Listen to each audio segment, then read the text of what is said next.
आदरणीय भ्राता श्री खट्टर जी, मेरे साथ बैठे हुए जिनके विचार अभी आप सुन रहे थे, आदरणीय श्री धर्मपाल जी गुप्ता, मेरे बहुत अभिन्न मित्र और आप सभी के दयानंद सेवाश्रम संघ का कार्य करने में चातुर्य और अद्भुत क्षमता रखने वाले आचार्य जी महाराज दयासागर जी,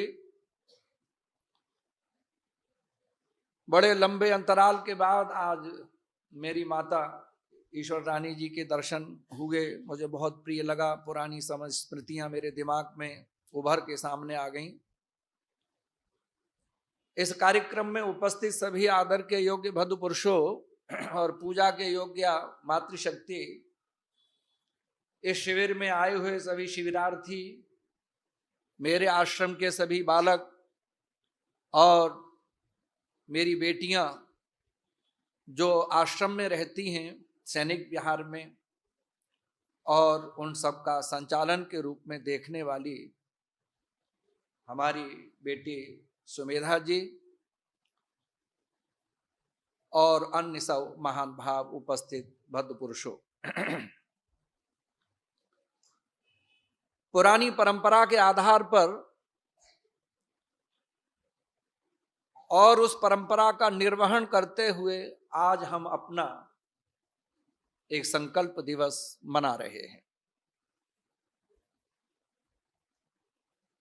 इस कार्यक्रम के अंतर्गत बाहर से आने वाले शिविरार्थी भी भाग लेते हैं और मेरे यहाँ के बालक भी उसमें भाग लेते हैं और कुछ समझने का प्रयत्न करते हैं। प्रिय बेटे और बेटियों, मैं तुमसे एक निवेदन करूंगा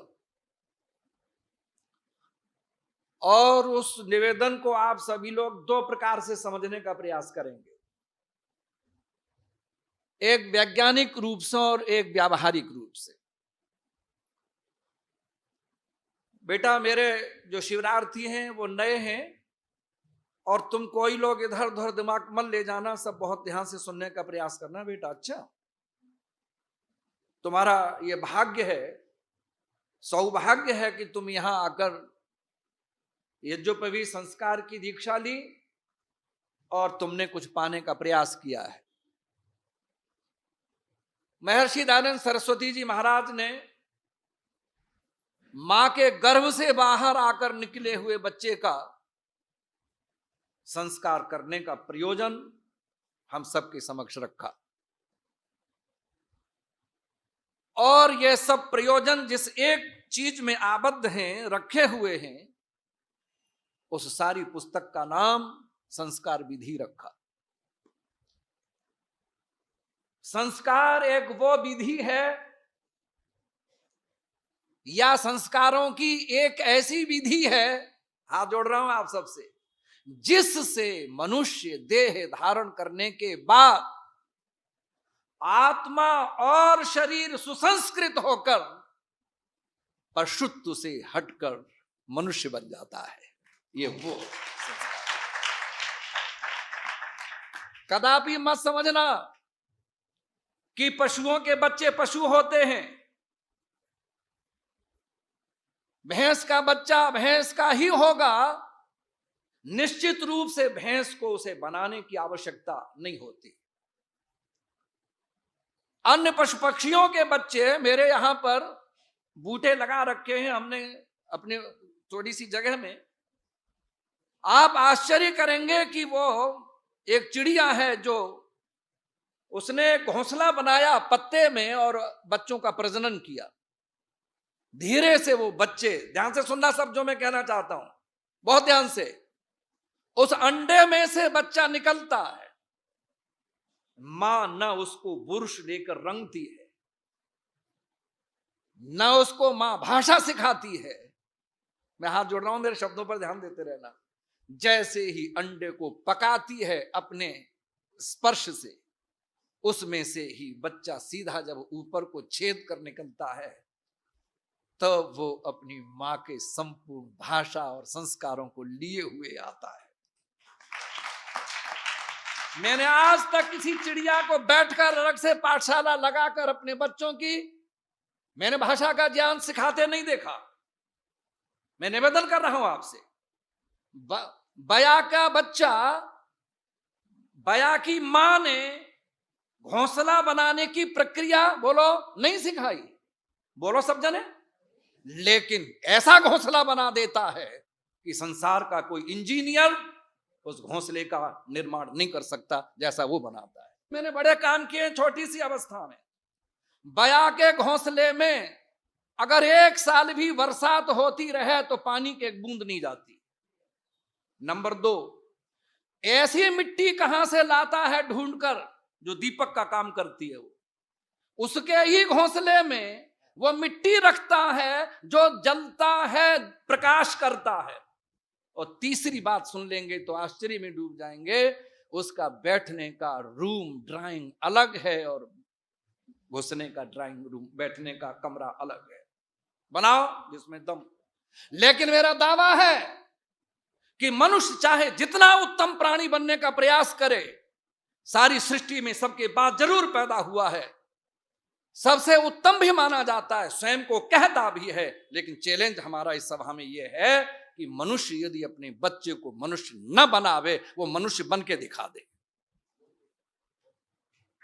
नहीं लगी बात अच्छी मेरी? अगर मां अपने बच्चे को भाषा न सिखावे, जल्दी बोलो, भाषा नहीं सीख सकता। इतना ही नहीं, वो जिसके संपर्क में रखा जाएगा भाषा उसकी बोलना शुरू कर देगा। एक बच्चे को भेड़िया उठा ले गए, हमारे गांव की बात है ये, लेकिन भेड़ियों ने उस बच्चे को खाया नहीं। बाई चांस उसके मन में कुछ प्यार उमड़ा और रख लिया।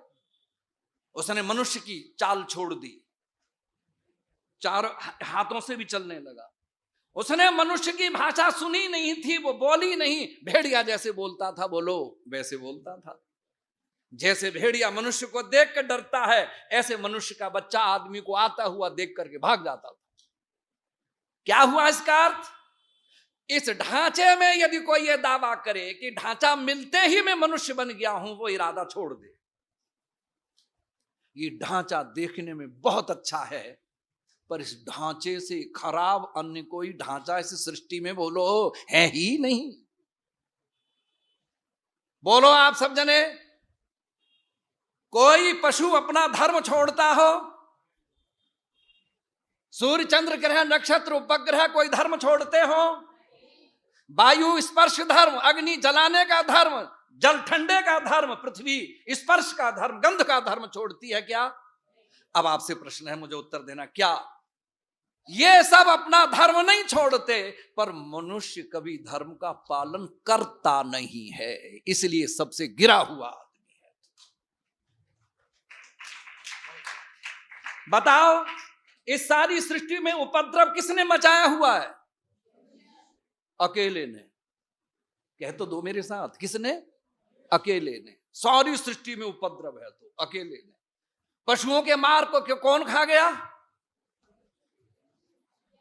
पक्षियों को किसने मारा? पृथ्वी को किसने बिगाड़ा? जल को किसने बिगाड़ा?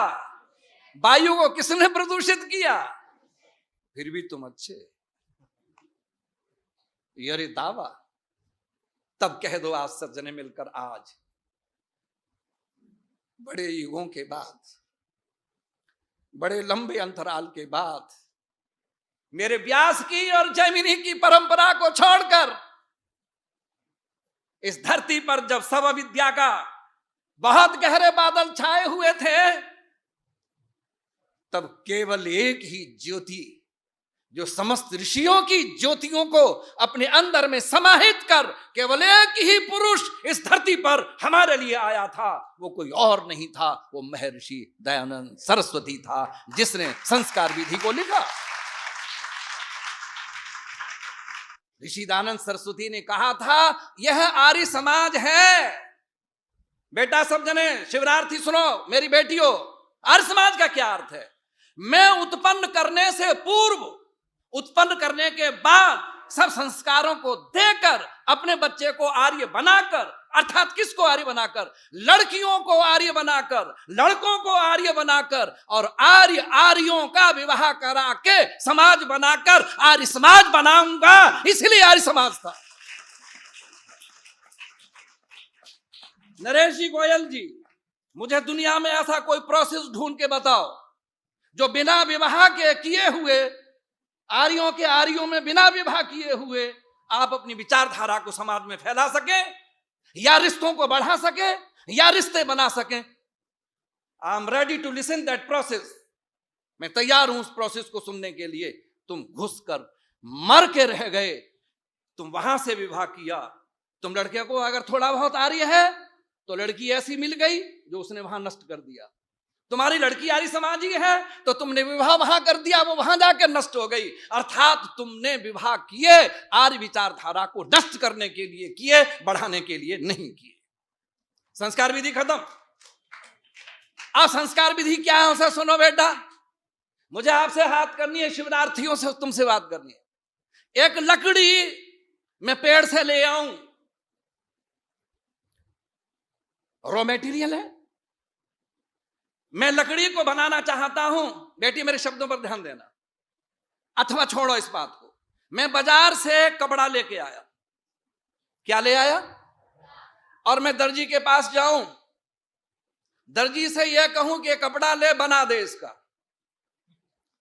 दर्जी ने कहा क्या बनाना है? क्या बना दे बस।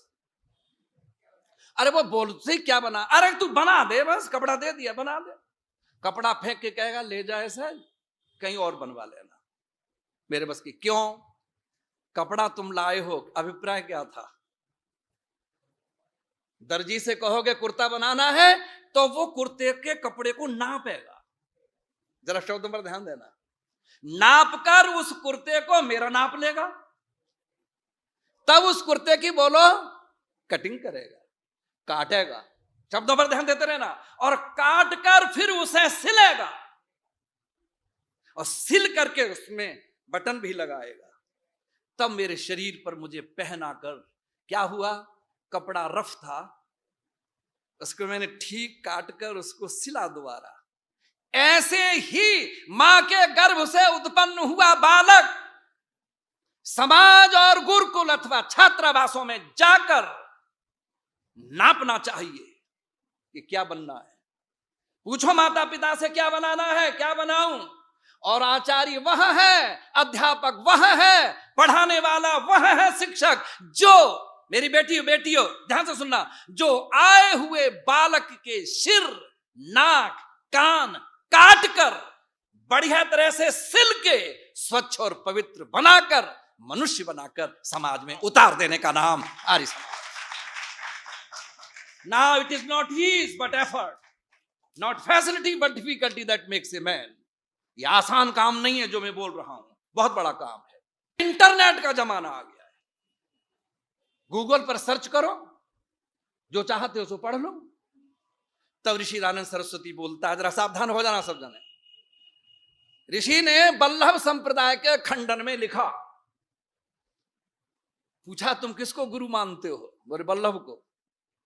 स्वामी जी कहते हैं वल्लभ तो मर गया, किताबों को ज्ञान के रूप में मानते। तब ऋषि लिखता है, अरे इंटरनेट से, किताबों, जड़ वस्तुओं से पढ़ तो लोगे शब्द को, कहीं सावधान हो जाना जरा सब जने। उषा बहन जी, जड़ वस्तु है किताब, बोलो उसमें जो लिखा शब्द है वो भी तो जड़ है। आपने उस पुस्तक को पढ़ा, जड़ से मिला क्या आपको? नहीं, बहुत सावधान होइए, इतनी जल्दी उत्तर दे दें पर बात मेरी क्या जरूरत थी। सावधान होकर सुनिए, जड़ से क्या मिला मुझे? तब ऋषि लिखता है, आप बिना चेतन आचार्य के पढ़ाए हुए आत्मत्व धर्म आत्मा में संप्रेषित होगा ही नहीं, इसलिए चेतन पढ़ाने वाले की जरूरत है। चेतन से चेतन पढ़े। अरे बोलो तो सही सब जने, बेटी इधर देखो सब जने। चेतन से चेतन पढ़े। क्यों? वो शब्द नहीं पढ़ा रहा है, अरे वो केवल अक्षर नहीं पढ़ा रहा है। पढ़ा क्या रहा है?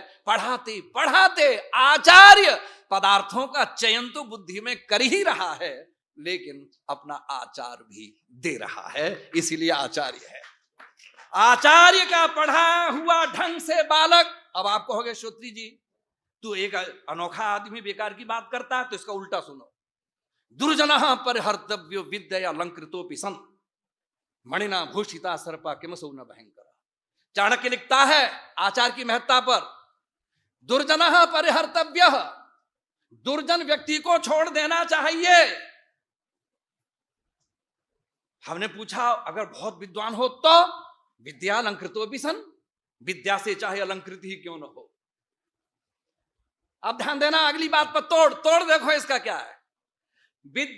दुर्जन को बोलो छोड़ देना चाहिए, चाहे विद्या से सुभूषित क्यों ना हो, छोड़ दो उसे। क्यों? मणि से सुशोभित सर्प क्या भयंकर नहीं है? क्या बात है साहब। मणि है किसी सर्प के पास और तुम मणि लेने उससे जाओ तो डसेगा कि नहीं? बोलो। ऐसे ही आचारहीन गुरु की दी हुई विद्या कभी समय पर काम बोलो नहीं आती, क्योंकि उसने डस दिया है तुमको, समाज के लायक नहीं छोड़ा है। मैं आप सबसे निवेदन करना चाहता हूं, अरे दयानंद सरस्वती तेरा एहसान है हम पर, तेरी बड़ी कृपा है हम सब पर कि पुराने लोग, पृथ्वीराज जैसे शास्त्री लोग और उनके अनुवर्ती माता आदि और तुम सब लोगों को जोड़ के वो गई हैं। क्या ये कम बात थी ये सोचना? और दयानंद सेवाश्रम संघ की स्थापना करी, सारा जीवन इसमें खपाया। और एक बात कह दूं, अच्छी लगे तो, आज यहां 10,000 आदमियों के इनके बीच में रखो, लेकिन एक दृढ़ व्यक्तित्व, आचार से युक्त, भावना से भरा हुआ, उपकार की कामना मन में समेटे हुआ एक दृढ़ व्यक्ति को रख दो, उस व्यक्ति के शरीर से निकलने वाली विद्युत तरंगें, प्राण किरणें जब दूसरे पर पड़ती हैं तो उसका शोधन करती हैं, बिगाड़ती नहीं है। लेकिन आचारहीन की आंख से दी गई दृष्टि दूषित होगी, निकली हुई भाषा बोलो तो सही दूषित होगी, मेरे काम करने के ढंग भी तो बोलो दूषित होंगे।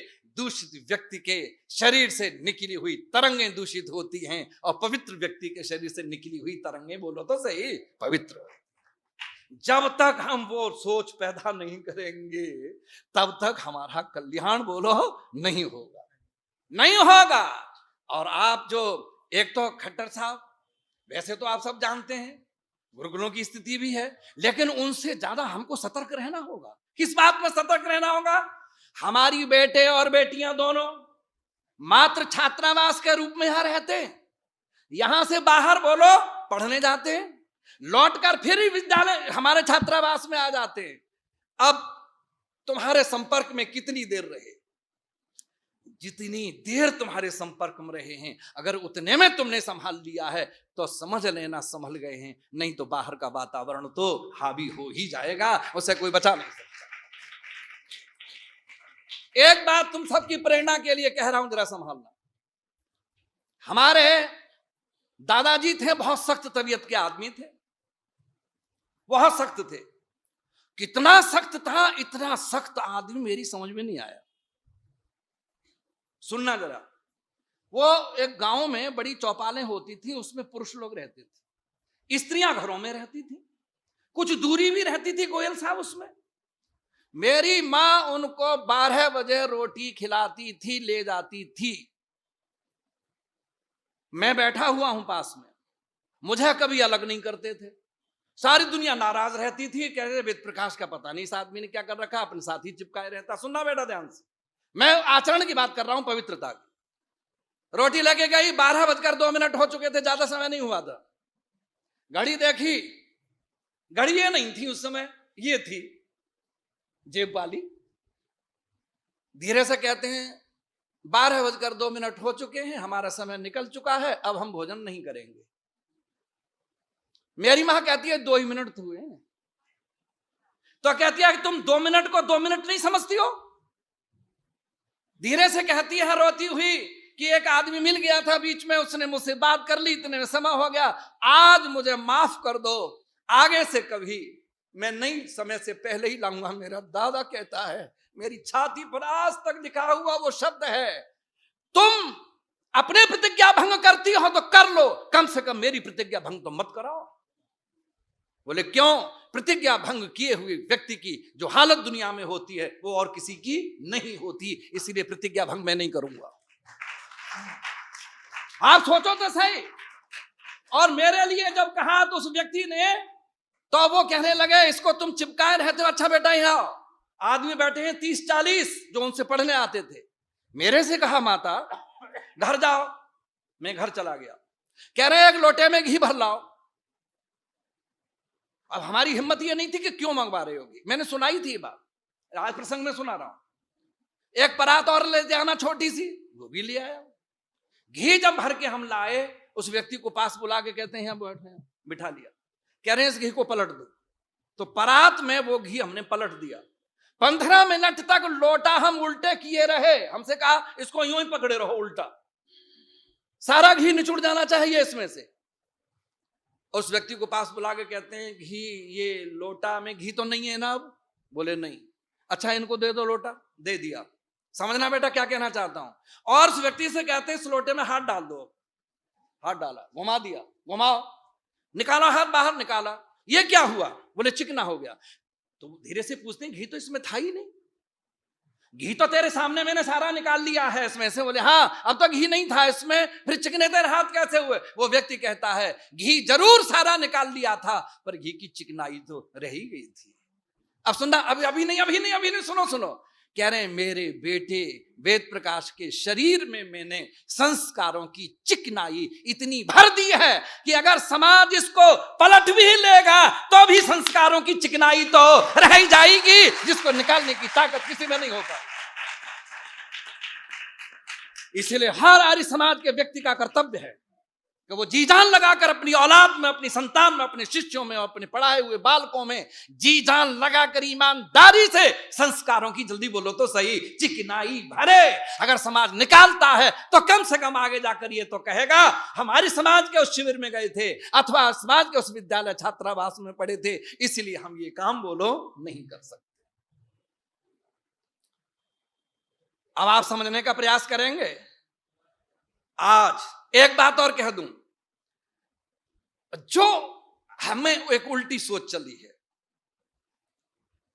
मेरा बेटा देखना मैं क्या कहना चाहता हूं। अरे साहब व्यक्ति से समाज बनता है, व्यक्ति का निर्माण करना चाहिए। मैं उल्टा हूं। सारे लोग मुझे माफ कर देना, मैं उल्टा हूं। आप सब जने बोलिए जब आप इस संसार में पैदा हुए थे तो ये सृष्टि बन चुकी थी कि नहीं?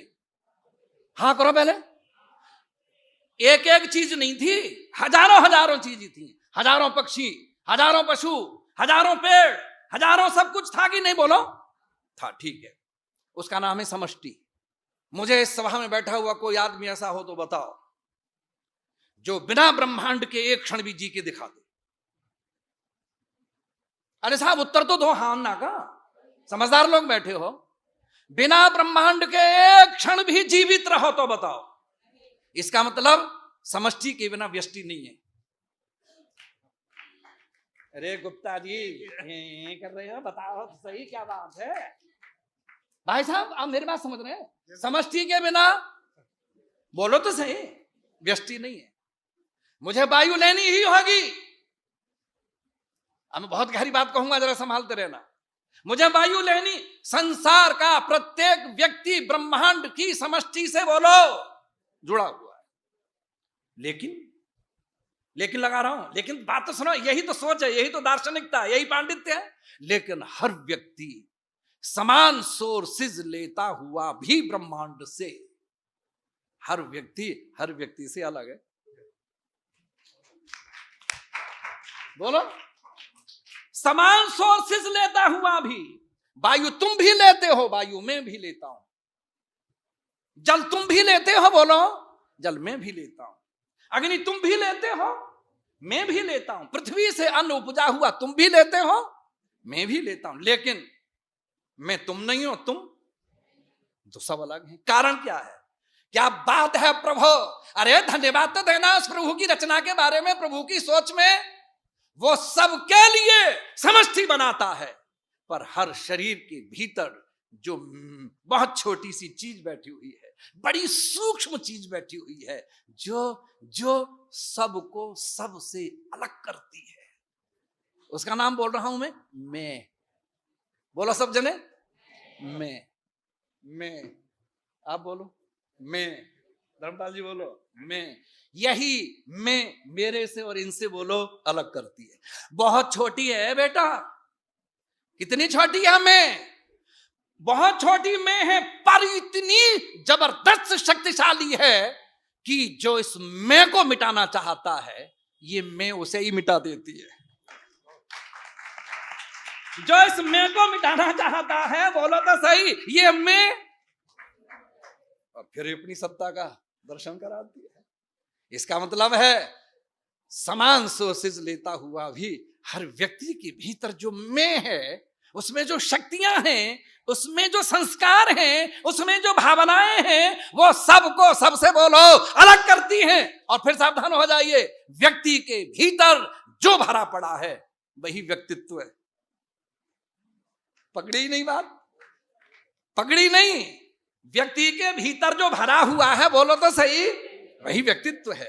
और व्यक्तित्व सदा जिंदा रहता है, व्यक्ति चला जाता है। व्यक्तित्व सदा जिंदा रहता है, बोलो, व्यक्ति चला जाता है। तब ऋषि दयानंद सरस्वती की सोच देखो क्या है, जरा मेरा साथ दे दीजिए सब जने। मां कौन है? आचार्य कौन है? और जो यहां पढ़ाते हैं, शिक्षक हैं, वो कौन है? मेधा बेटा। जो इन आंखों से अपनी बच्चों को आंखों से देखते हुए, जो बच्चों को नहीं देखते,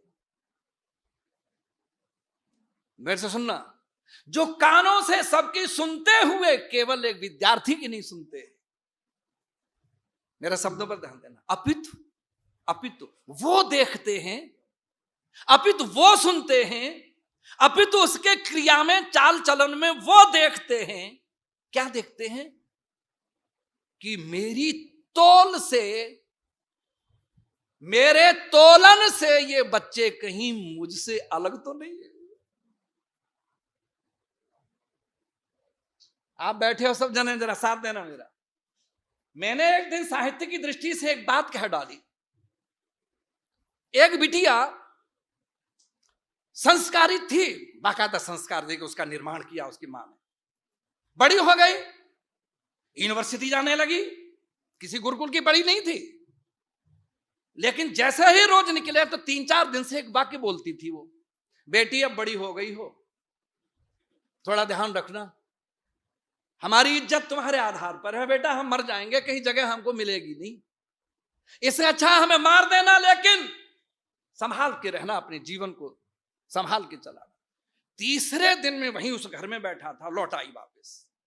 अब समझो मैं बोलना चाहता हूं, कहने में जब चलती हूं अपने घर से, मां तुम रोज बोलती हो, लेकिन आज सुन लो, जब मैं चलती हूं अपने घर से, जब निकलती हूं तो एक आंख में मेरा बाप का चित्र होता है और एक आंख में मेरी मां का चित्र होता है। बीच में आर्य समाज और दयानंद बैठा हुआ होता है, मुझे कोई पतित करने वाला दुनिया में नहीं। ये बात उसने क्यों कह डाली? तब मैंने उसकी मां से पूछा तो उस मां ने मुझे उत्तर दिया, आचार्य जी मेरी तरफ देखो सब जने, मेरे बच्चे मेरी तरफ देखो, मां कौन है, पिता कौन है, इसको तोलना आप सब जने। ये 2 आंखें जरूर हैं, पर ये 2 आंखें नहीं है, ये तराजू के 2 पलड़े हैं। अरे साहब मुझे थोड़ा सा सावधान, मुझे बिसालो कहीं भीतर। ये तराजू के 2 पलड़े हैं, एक पलड़ा ये है, एक पलड़ा ये है। मैं जब किसी बालक को देखूं तो दोनों पलड़ों में मैं तोल दूं, दूषण कितना है, भूषण कितना है। दूषण कितना है बोलो तो सही, और भूषण, दुर्गुण कितने हैं, गुण कितने हैं, ये तोलो। और तोल कर जैसे ही वो यूं और यूं हिले, वैसे तेरी पलड़े भी हिल जाने चाहिए। और ऋषि दयानंद की भाषा है ये, मैं अपनी भाषा नहीं बोल रहा हूं। मां इतनी सतर्क रहे, इतनी सावधान और सचेत रहे, क्या कि उसकी बालक की सूक्ष्म से सूक्ष्म चेष्टाओं का भी ध्यान रखे। आप बोलो क्या कहना चाहते हो? इसीलिए संस्कार विधि का आयोजन किया गया। और आज जो अवसर है, इस अवसर की बात कह रहा हूं। वहां पर कल मैंने, भाई साहब देखो एक निवेदन करें, एक बात और प्रेरणा की कहना चाहता हूं, तो उसके बाद आगे की बात करूंगा आप सबसे।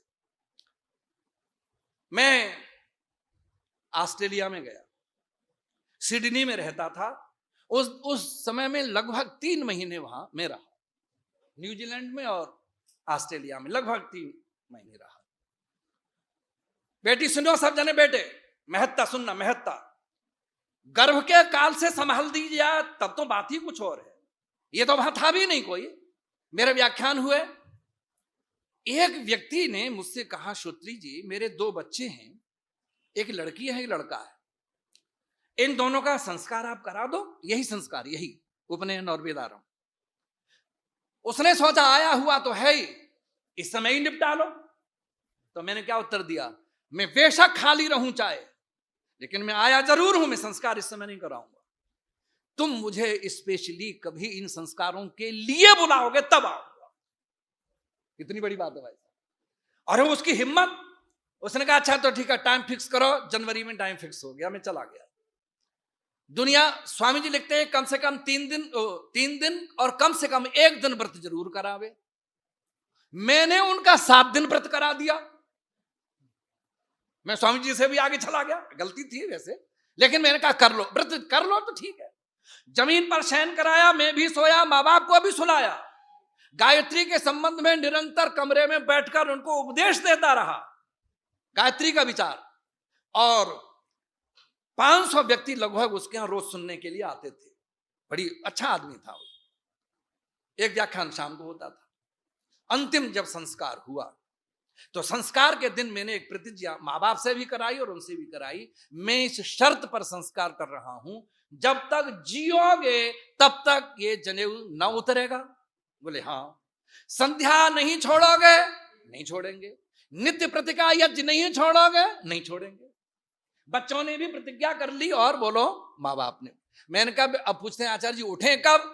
मैंने वैसे तो 4 बजे उठ जाना ही चाहिए, लेकिन छूट है क्या, 1 घंटे की तुमको छूट दे रहा हूं, 5 बजे तो उठ ही जाना। मैं आ गया संस्कार करा। अब सुनना बेटा, जो प्रेरणा की बात है, मैं यहीं इस साइड में ही कहीं व्याख्यान देने के लिए आ रहा था, धौला कुआं पर उसका फोन आ गया।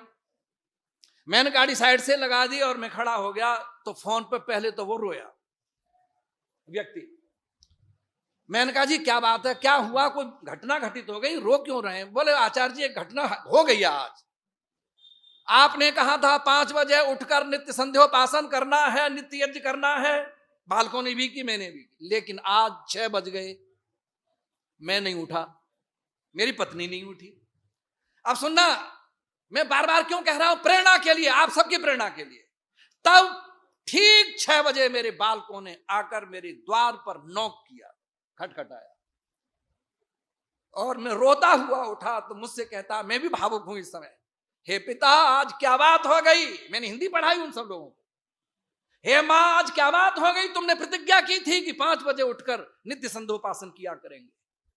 हे पिता अग्नि थी, अग्नि नहीं थी, वो भौतिक ईश्वर की अग्नि भी थी, और आचार्य के सामने तुमने प्रतिज्ञा की है, आज प्रतिज्ञा भंग तुमने क्यों की है? ये कहकर जब उसने कहा मुझसे, तो वो कहने लगा मेरा शरीर हिल गया, रोमांचित हो गया, मैंने प्रतिज्ञा भंग की है। और फिर वो कहते हैं आज की माफी देती हूं, लड़की कहती है, लेकिन कल से नियमित हो जाना और 5 बजे उठकर संध्या हवन करना। अब मुझसे वो कहता क्या, उसे सुनो। आचार्य जी मुझे तो होश नहीं था, यहाँ का माहौल खराब है, न तो मैंने उत्पन्न करने से पहले कोई अपनी तैयारी की, न गर्भ में मैंने इनके लिए कोई संस्कार दिया, न गर्भ के बाद मैंने इनको कोई बोलो कुछ सिखाया। लेकिन उसके बाद भी अगर तेरे भाषणों से और तेरे संस्कार से इतना हो सकता है कि ये बालक मुझे पतित होने से बचा सकते हैं, तो अगर संस्कार कर दिया जाता तो वो बालक माता पिता को पतन होने से कितना बचा पाते। अब सुन लो, औलाद वही है जो माता पिता को पतन से, नरक में गिरने से बचा लेती है। बोलो वही संतान। यज्ञोपवी मैंने यहां पर भी एक चालू किया, नाम नहीं लूंगा, एक ऐसा आदमी जिसके नाम से दाऊद हिलता था, उसको आर्य समाजी बनाया। उसके घर में सब नित्य प्रति यज्ञ कराने किए, कल उसके बच्चे का उपनयन संस्कार मैंने किया। अब सुनो ध्यान से क्या है बेटा, सुनो सब जने, मेरी माता और मेरे बंधुओं, तुम बताना ऐसा लिखने वाला मेरे दयानंद सरस्वती को छोड़कर इस धरती तल पर कोई होगा तो मुझे बताना ढूंढकर। मेरे शरीर में प्राण चलते हैं कि नहीं?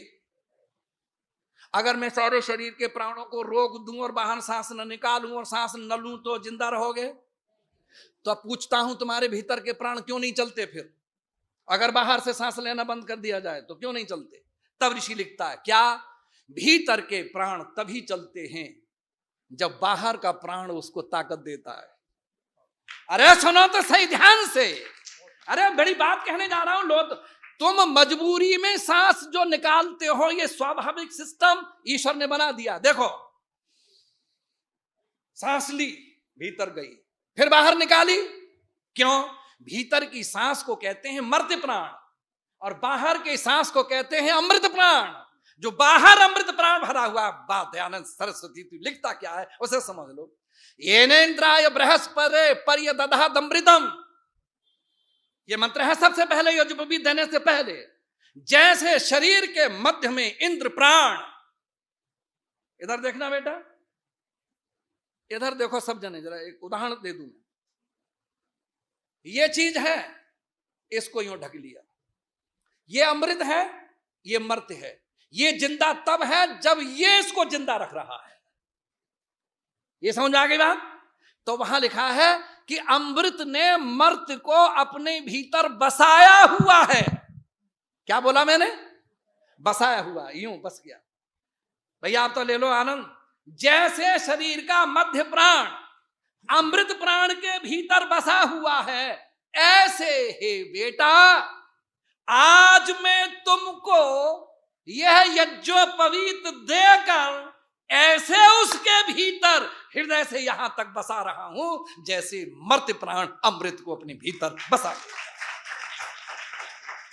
भाई साहब नहीं लगी बात अच्छी?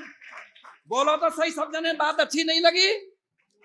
आपकी समझ में आई कि नहीं आई ये बताओ पहले बात। अब अगली सुनो। अब ये है कैसे, दिया क्यों गया यज्ञोपवीत? नई व्याख्या, और तुमने सोचा भी नहीं होगा। यज्ञोपवीतम, उपवीत कहते हैं आच्छादन करने को, उपवीत। ये शरीर जरूर नंगा है।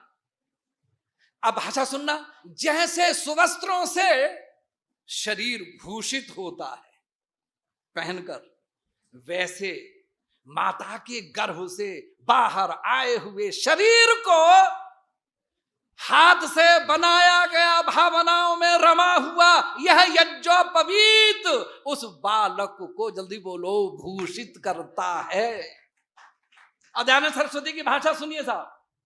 अरे यज्ञोपवीत केवल धागे का नाम नहीं है। आर्यो अच्छी लगे तो बेटा दयानंद के लिए तालियां बजाना, अभी नहीं, पहले सुन लो। क्या? मैंने ऐसा पढ़ा नहीं जीवन में आज तक, बहुत ग्रंथ पढ़े लेकिन यह भाषा मैंने नहीं पढ़ी जो दयानंद लिखता है। यज्ञोपवीत आर्यों का भूषण है। क्या बोला मैंने? ये मामूली लाइन है। यज्ञोपवीत, जल्दी बोलो, आर्यों का।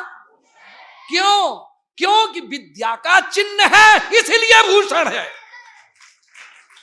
बिना विद्या के मनुष्य कभी, जल्दी बोलो, पशुओं के समान से अलावा कुछ और है ही नहीं। वैसे तो भर्तृहरि लिखता है विद्या विहीना पशु, विद्या से विहीन पशु है। लेकिन मैंने पूछा दयानंद सरस्वती से, पशु की भाषा बता, पशु है कौन? तो कहते हैं जो यज्ञोपवीत नहीं पहनते, जो विद्या नहीं पढ़ते, जो अच्छे संस्कारों में नहीं रहते, पशु का स्वामी लिखते हैं वो पशुओं का बड़ा भाई अर्थात गधा है। नहीं समझ में आई बात? अरे आ रही है बेटियों कि नहीं आ रही? बोलो तो सही, क्या है बोलो? गधा। गधा का क्या अर्थ है? गधा से निर्बुद्धि कोई पशु नहीं है।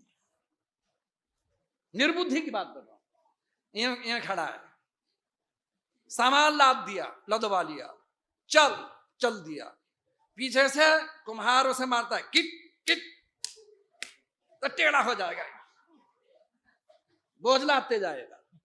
पिट पिटा के वहीं जाएगा, फिर खाली होके लौटेगा। और जब काम पूरा कर लेता है तो गधे को यूं ही छोड़ देता है, जा कहीं खा मर चल, और एक बांध और देता है उसे, कहीं भाग न जाए कहीं। बंध के पिटता, बिना बंधे पिटता। एक दिन मैंने गधे पर बहुत बढ़िया लकड़ी किसी ने लाद दी। अब सौभाग्य था दुर्भाग्य था, वो थी चंदन की लकड़ी।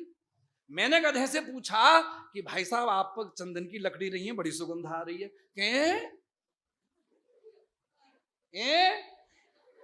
उसने कहा क्या मतलब? मैं चंदन की लकड़ी है? कहे तू कह ले चंदन की लकड़ी, मुझे नहीं पता। बोलो क्यों? मैं तो गधा हूं, बाहर को ढोता हूं तो चंदन मानी भार, सोना मानी भार, चांदी मानी भार। वो कह रहे हैं जो तू ला देगा वो सब भारी भार है, मुझे नहीं पता सोना चांदी चंदन में क्या फर्क है, मैं तो भार भाई। क्या मतलब हुआ? जो व्यक्ति संस्कार विहीन होकर, विद्या से अलग रहकर इस शरीर को धारण करता है, वो निर्बुद्धि, जल्दी बोलो, गधा है। और संसार का भार ढोता है और औलादों से पिटता है और पिट कर अलग पड़ा रहता है, उसको कोई पूछता नहीं। अब ये बात भी हमको अच्छी लगती है, अरे साहब क्या करें, फिर भी अपना ही पिटते भी हैं और उन्हीं के लिए मरते हैं। जैसे गधा कुम्हार के लिए ही मरता है, वो हमारी हालत है। तो मेरे बेटे अब सुनो, यज्ञोपवीतम, यज्ञोपवीत। अब स्वामी जी क्या लिखते हैं, एक और सुन लो। छोटे बालक को यज्ञ कर, पहले तो कोई करता नहीं, और करता भी होगा कोई एकाध कह रहा हूं 100 में से। अरे बचा तो दिया मैंने आपको, फिर आप मुझे बचाओ। फिर जब मैंने आपको बचा दिया, मैं और आप अगर हो भी जाए 10-20, तो आर्य समाज के इतने बड़े क्षेत्र में हमारी और आपकी जो परसेंटेज है वो 0.1 है। समझो मेरी बात। पहले तो कोई करता नहीं, और करता है तो बालकों को बिठाएंगे संग, और आहुति डालो बेटा। ये बहुत बड़ा जघन्य अपराध है, बालकों से आहुति डलवाना। स्वामी क्या लिखते हैं, भाई साहब सुनना जरा, स्वामी जी की भाषा बोलूंगा तभी तो बचूंगा, नहीं तो पीटोगे तुम सब मुझे। स्वामी जी लिखते हैं, जब तक यज्ञोपवीत नहीं होता तब तक बालक को कर्मकांड करने का अधिकार बोलो है ही नहीं।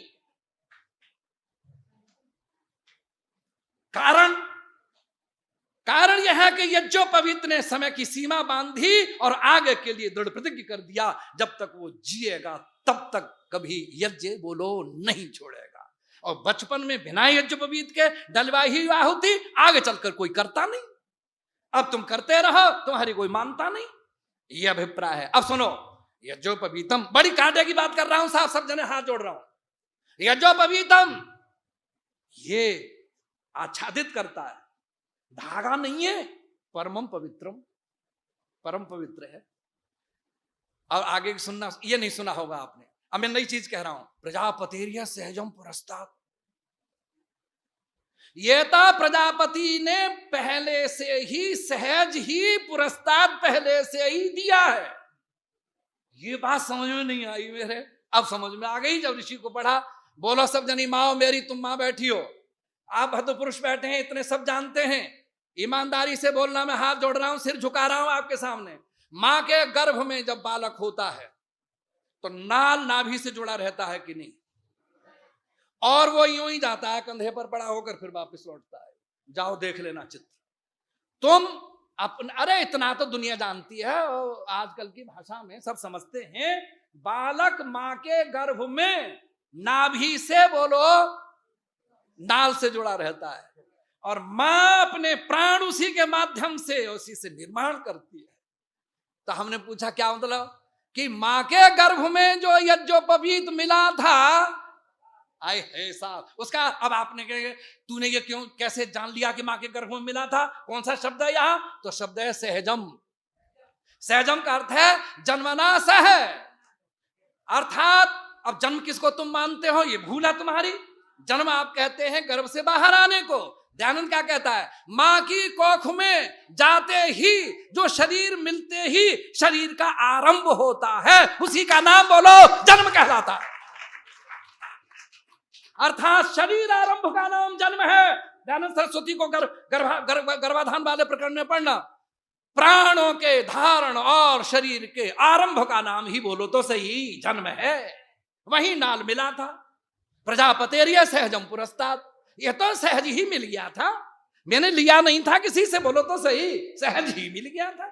लेकिन जब बाहर निकला तो ये काट दिया गया, बाहर जब निकले तो काट दिए गए। अब फिर जल्दी से क्यों नहीं मिला? कह रहे हैं कि वो तो अलग बात थी, मार्ग से संबंध था, लेकिन अब जब बुद्धि ठीक हो जाएगी तब न मिलेगा। तब समझ ने लिख दिया 8 वर्ष 11 वर्ष और बोलो 12 वर्ष ये मिला। अब मैं आपसे निवेदन करना चाहता हूं, ये यज्ञोपवीत यहां कंधे पर पहनकर बनाकर, इसमें इधर दीजिए दे, मैंने बनाए हैं और कोई सीखना चाहे तो मैं सिखा दूंगा। यज्ञोपवीत मैंने बनाए हैं और बना के ले जाता हूं। 3 में 3 और 3 में 3 और 3 में 3, 3 तियां 9 तियां 27 धागे होते हैं इसमें, और एक फांस होती है। उसको जब हमने गले में धारण किया और जब हमने व्रत कराया, गायत्री का उपदेश किया, हम भी जमीन पर सोए, हमने भी अपना आचरण दिया। अब मैं हाथ जोड़ूंगा, बड़ी बात तो मैं कहता नहीं, अपवाद तो हो ही जाते हैं, अपवादों के लिए तो माफी मुझे दे ही देना, लेकिन ये नहीं हो सकता कि यदि ईमानदारी से संस्कार किया गया है और ईमानदारी से संस्कार संपन्न हुआ है और आचार्य ने ठीक ढंग से कराया है और बालक ने उसको ठीक ढंग से धारण किया है अथवा करवाया गया है, वो बालक जब तक जीवित रहेगा मर सकता है तो ये जो पवित्र नहीं उतारेगा, किसी कीमत पर नहीं उतारेगा, और वो सारा जीवन संस्कार करता रहेगा, निभाता रहेगा। इसीलिए प्रिय बालकों, मैं आज आपसे निवेदन करना चाहता हूं मेरी बेटियों, और मैं सुमेधा से खास करके निवेदन करूंगा, बेटा क्या करूं मैं, मुझे कोई दिखता नहीं है, काश मेरे आर्य समाज की व्यवस्था होती। मैं हाथ जोड़ूंगा, जैसे मां अपने गर्भ में से अपनी ही आकृति की, शब्द बोलूं, अपनी कृति को प्रकट करने के लिए अपनी आकृति की प्रतिकृति बनाकर संस्कृति से ओतप्रोत कर एक औलाद को समाज को दे डालती है, ऐसे काश मेरे आर्य समाज के गर्भ में से, जैसे दयानंद की कुटिया के गर्भ में से ब्रजानंद की, बोलो तो सही सब जने, ब्रजानंद की कुटिया के गर्भ में से अगर दयानंद निकल सकता है तो मेरे आर्य समाज की गर्भ में से भी कोई आचारवान आचार्य निकल सकता है। आर्य समाज की कोख कोई साधारण कोख नहीं है, ये सुहागिन कोख है, ये सौभागिनी कोख है, और सारी दुनिया का सौभाग्य इसकी कोख में छिपा है। बशर्ते एक काम कर दो, तुम इसका ध्यान कर लो, और जो तुम्हें विद्वान मिल जाए उस विद्वान को जी जान लगाकर सुरक्षित रखो। बताओ, आप बोलो, बताओ तो सही, आप बताओ, बिना विद्वानों के निर्माण होगा नहीं, और विद्वानों को तुम सुरक्षित रखोगे नहीं तो निर्माण करोगे कैसे? वो जगह हम बताओ। इसीलिए हम आपसे निवेदन करना चाहते हैं, एक बात, दूसरी बात, जो समष्टि की बात कही थी अब दूसरे ढंग से, ऐसे ही परिवार केवल एक व्यक्ति का नाम नहीं है, बोलो सब जने, परिवार एक समूह का नाम है, उसमें माता पिता तो हैं ही, परिवार के और लोग भी। जब अब परिवार को इकाई मान के चलो या परिवार को समूह मान के चलो, अब देखो समूह कैसे है, परिवार के सब सदस्यों के समूह का नाम परिवार है, लेकिन ब्रह्मांड की अपेक्षा से परिवार एक है।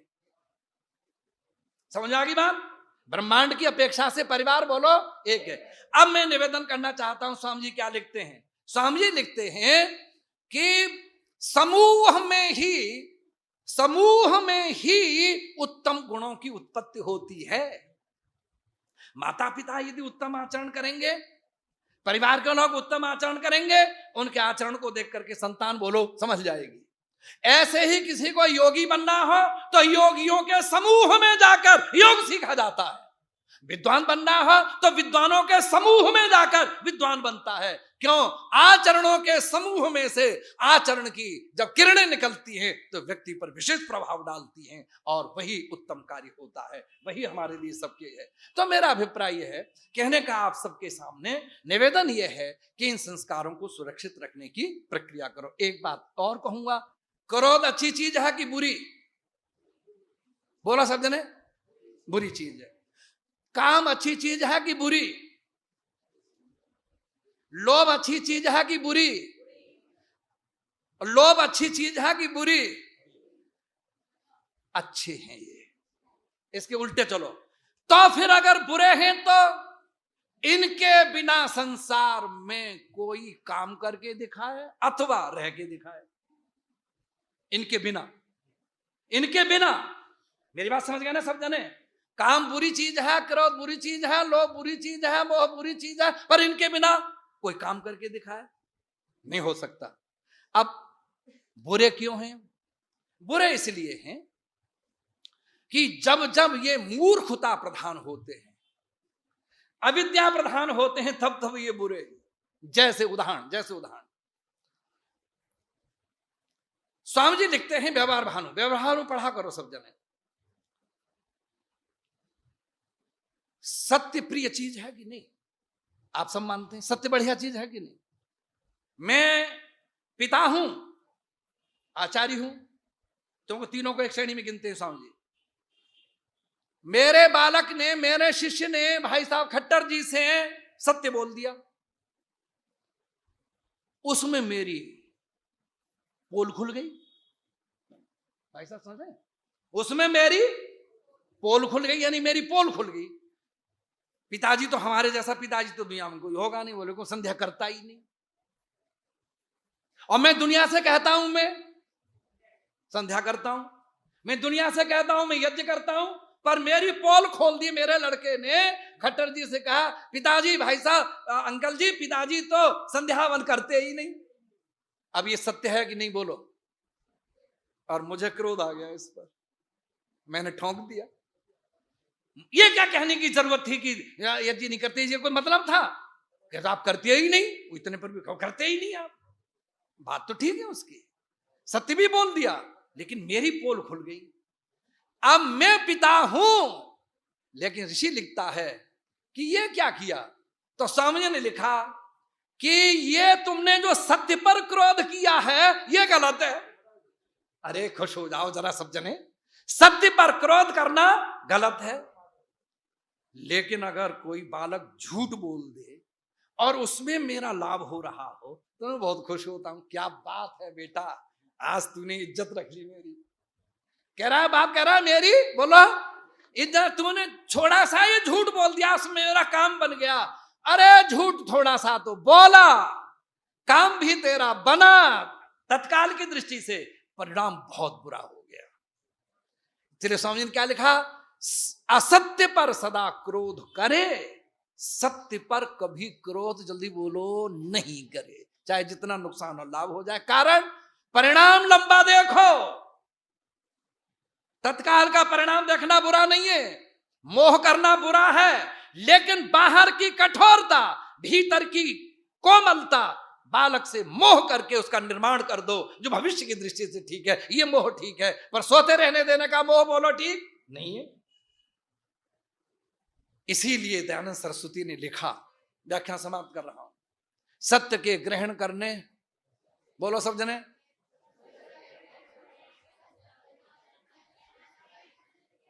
कितनी जल्दी बोल दिया सबने। सत्य के ग्रहण करने और असत्य के छोड़ने में सर्वदा उद्यत का क्या अर्थ है? तैयार, तुरंत। All should be ready to give up untruth. सत्य को छोड़ने में उद्यत रहना चाहिए, रेडी, तुरंत तुरंत, देर बिना लगाए। अब होता क्या है? उल्टा, सत्य के ग्रहण करने और असत्य के छोड़ने में सर्वदा उद्यत रहना चाहिए। उल्टा करो, असत्य के ग्रहण करने और सत्य के छोड़ने में सर्वदा उद्यत रहना चाहिए। है हमारा तो यही है। अब हम चाहे कितने ही बने, लेकिन हमारा यही है। बेमतलब झूठ बोलते हैं, बेमतलब। और झूठ बोलने का इतना बढ़िया अभ्यास हो गया है, इतना बढ़िया अभ्यास है कि झूठ बोलते बोलते झूठ बोलना भी झूठ नहीं लगता। अभी मुझसे पूछे खट्टर साहब श्रोत्री जी कहां जा रहे हैं, तो मैं छूट देखूं कहीं नहीं, ये झूठ नहीं है। अरे बोलो तो सही सब जने, मैं जा रहा हूं निकला हुआ यहां से बाहर, कहां जा रहे हो? कहीं नहीं। कब आओगे पता ही नहीं, झूठ। और मैंने बोल दिया, चल रहा है। अब गुप्ता जी कह रहे थे अपने भाषण में एक बात, उसमें हम संशोधन करेंगे क्योंकि हमारे मित्र हैं और बढ़िया आदमी। फल की आशा किए बिना कर्म करो। मैं कह रहा हूं फल की आशा के बिना कर्म होगा ही नहीं भाई साहब। और ये कहीं है भी नहीं। आप कहेंगे गीता में लिखा है, गीता का ये अर्थ है ही नहीं। गीता का अर्थ सुनो, कर्मण्येवाधिकारस्ते मा फलेषु कदाचन। इसका अर्थ क्या है? कर्मणि एव अधिकारस्ते, कर्म में ही तेरा अधिकार है। फलेषु मा अधिकारस्ते, फलों में तेरा अधिकार नहीं है। बात इतनी सी है। हमने क्या अर्थ कर लिया? कर्म में अधिकार है, फल की आशा मत करो। अरे मुझे एक बात बताओ बेटा, मैं हाथ जोड़ रहा हूं, कोई बाप अपने बालक को उत्तम शिक्षा देगा बिना फल की आशा के? अरे बोलो तो सही। किसान अपने खेत को जोतेगा बिना फसल की आशा के? बोलो। हाँ, ये बात ठीक। अब ठीक करो उसे, क्या कि फल तेरे अधीन नहीं है। ये ठीक है बात, फल मेरे अधीन नहीं है, फल ईश्वराधीन है। लेकिन फल की आशा तो करनी ही पड़ेगी। मुझे उत्तम कर्मों का उत्तम फल मिलेगा, ये आशा बोलो रखनी ही होगी। धर्म का फल बोलो उत्तम होगा, अधर्म का फल बोलो खराब होगा। बात बड़ी सीधी है। इसीलिए मुझे बचना चाहिए उससे। फल को ध्यान में रखे बिना तुम बच नहीं सकते। आज मैंने बहुत गहरी बातें नहीं की हैं, लेकिन मैं अपने बालकों से ये सबसे निवेदन करूंगा, मेरे बेटा, मेरी बेटियों और शिवरार्थियों, तुम जो आए हो और मेरे इस आश्रम में पढ़ने वाले बालकों, मैं आपसे आज अंतिम में एक बात कह देता हूं। सुमेधा देखेगी तब तुम डरोगे। यहाँ के संरक्षक जो इस आश्रम में, हमारे इस आर्य भवन में, जो आर्य समाज भवन में विद्यार्थी रहते हैं, तब तुम उनसे डरोगे ना। तुम अपने आत्मा में भीतर से ही सोचकर सदा असत्य से डरते रहना और सत्य से बोलो, ग्रहण करने की क्षमता पैदा करते रहना। किसी के अधीन न रहो। हाँ, आचार्यों से अच्छी बातें लेते तो रहो, लेकिन वो देखें तब तुम डरोगे, ये बात ठीक नहीं है। उनके बिना देखे भी उत्तम कर्म करो, जिससे उनका भी नाम हो और तुम्हारा भी बोलो नाम हो। ये मामूली बात नहीं है। हम लोग प्रयास करते हैं, धन इधर उधर से बटोरते हैं, खुशामद करते हैं लोगों की तुम्हारे लिए, लेकिन हमारे धन का सफल होना तब है जब तुम सफल हो जाओगे। हमारे धन का पुरुषार्थ होना तब सफल है जब तुम सफल हो जाओगे। हमसे तुम्हारी इज्जत तुम्हारे निर्माण में है हमारी, लेकिन हमारा सम्मान तब दुनिया में सुरक्षित है जब तुम बाहर निकलकर हमारे नाम को दुनिया में फैलाओगे। यही हमारी कामना है।